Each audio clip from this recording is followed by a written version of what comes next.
రోజు ఎమ్మెల్యే అయిన తర్వాత భీమాస్ ప్యారడైస్ తిరుపతికి రావాలని చెప్పి కోరగా నేను ఎమ్మెల్యే గారు ఏదో అర్జెంటుగా రమ్మంటా ఉన్నాడని చెప్పి నేను కార్ బుక్ చేసుకొని అక్కడికి వెళ్ళడం జరిగింది.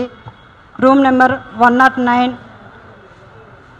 జూలై 6వ తారీఖు రోజు నేను అక్కడికి వెళ్ళడం జరిగింది. అక్కడ ఎవరూ లేదు, ప్రశాంతంగా ఉండింది. ఎమ్మెల్యే గారు మాత్రమే రూమ్లో ఉన్నారు. నేను వెంటనే రూమ్లోకి వెళ్ళడం నా పైన బలాత్కారానికి పాల్పడిన తర్వాత నేను అతనికి లొంగిపోవడం జరిగింది. జరిగిన తర్వాత ఈ విషయం ఎక్కడైనా బయట చెప్పావంటే నేను చంపేస్తాను, నీ కుటుంబాన్ని చంపేస్తాను అని చెప్పి బెదిరించడం జరిగింది. అందువల్ల నేను ఎవరికి చెప్పుకోకుండా నేను సైలెంట్గా ఉండిపోయాను. మళ్ళీ ఇంకొకసారి ఫోన్ చేసి నువ్వు కానీ రాలేదంటే నేను మళ్ళీ నీ కుటుంబాన్ని, నీ భర్తని చంపేస్తానని చెప్పి నన్ను బెదిరించడం జరిగింది. బెదిరించడం ద్వారా నేను మళ్ళీ అక్కడికి భీమాస్ ప్యారడైస్కి వెళ్ళడం జరిగింది. వెళ్ళిన తర్వాత నేను పూర్తిగా ఆయన్ని అవాయిడ్ చేస్తూ వచ్చాను. నేను అవాయిడ్ చేశానని తెలుసుకున్న అతను నాకు పదే సైకోలాగా నిమిషానికి ఒకసారి ఫోన్ చేయడం జరిగింది.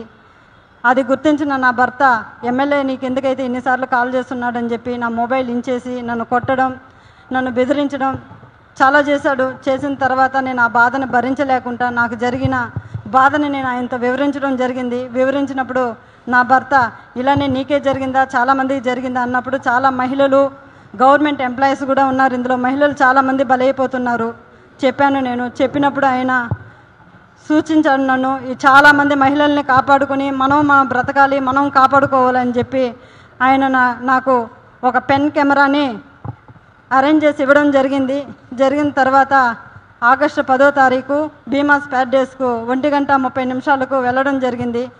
అక్కడ జరిగిన కామ క్రీడలను నేను రికార్డ్ చేసుకొని తీసుకొచ్చి నా భర్తకి ఇవ్వడం జరిగింది. అటు తర్వాత నేను మంగళగిరి పార్టీ ఆఫీస్ గారికి, పెద్దబాబు గారికి, చిన్నబాబు గారికి ఇద్దరికి నేను తెలియజేయడం జరిగింది. వాళ్ళ ద్వారా మాకు పిలుపు వస్తుందని ఇన్ని రోజులు వెయిట్ చేశాము. తర్వాత ఈ విషయం ఆయన తెలుసుకొని నన్ను బ్లాక్మెయిల్కి గురి చేయడము, మా ఇంటి చుట్టూ 4-5 మందిని పంపించి నన్ను వెతకడం చేస్తున్నాడు. నాకు ప్రాణహాని ఉంది, ప్రాణ భయంతో నేను ఇక్కడికి రావడం జరిగింది. అంతేకాకుండా ఇలాంటి చీడ పురుగులు తెలుగుదేశం పార్టీలో ఉన్న రోజులు తెలుగుదేశం పార్టీకి మంచి పేరు రాదని చెప్పి బాబు గారికి తెలియజేస్తున్నాను. అయ్యా బాబుగారు, నేనేదో తెలుగుదేశం పార్టీని కించపరచాలని చెప్పి నేను ఇక్కడికి రాలేదు. అతని వల్ల నాకు ప్రాణహాని ఉంది, నన్ను నేను కాపాడుకోవాలని చెప్పి నేను ఇక్కడికి రావడం జరిగింది. ఇతన్ని కానీ మీరు వెంటనే సస్పెండ్ కానీ చేయలేదంటే నాలాంటి అమ్మాయిలు చాలామంది మహిళలు శీలాన్ని కోల్పోయి బయట రాలేకుండా కుంగిపోతూ ఉన్నారు. మీరు అది గుర్తించి అతన్ని వెంటనే సస్పెండ్ చేయాలని నేను మీకు కోరుకుంటున్నాను.